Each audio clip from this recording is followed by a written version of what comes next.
So I'm Alan Donegan from the PopUp Business School, and this is Ashley Dabson, who runs the property management course at Henley Business School, and we're here to talk about property and commercial property and launching businesses and spaces you can use.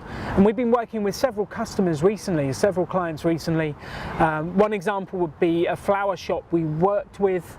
The flower shop was not selling enough flowers to cover the rent that they had to pay on the building, and actually after several years in the premises they had to move out just because it didn't make sense financially.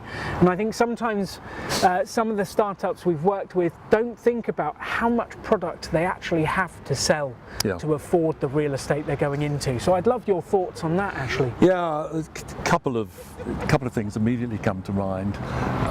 Rent is only part of the cost.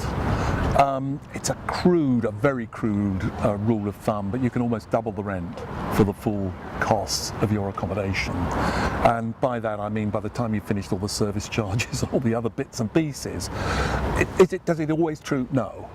There are a lot of exceptions to that. I mean, you could go into London and very obviously it isn't double because the rents are so high, and you can find some appalling bits of accommodation where you're really not going to do very much with it, and where it's not. But crudely, rent is not the only cost. So if the startup's taking on a lease for £100, they should have £200 in their head to rough. I would be to be safe, but more importantly as well, or equally as importantly, the revenue coming in can fluctuate, and the key thing is this cash flow, where you've got the rent going out every quarter and your revenues coming in may be brilliant at some parts of the year leading up to Christmas, for example, or whatever, and then quite a trough after it.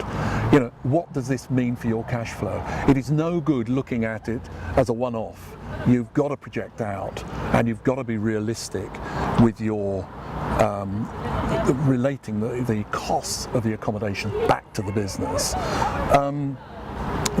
Again, I come back to the flexibility point.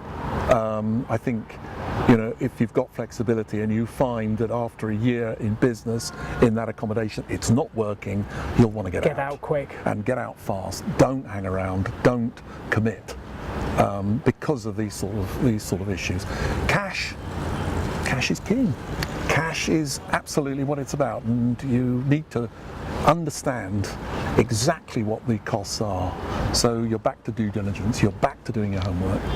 So one of the most important things when you're thinking about taking on a property or a space, can you afford it? Can you afford it? Yep. Can you sell enough to make enough profit to afford the space and to be able to do it? And can you afford it through time? So if you have questions for Ashley, please leave them in the comments below. We'll pick them up and send them to him. Please do. And we'll connect those questions. We'd love to know what you thought of the property series. Please subscribe to the channel and you'll find the latest videos coming up.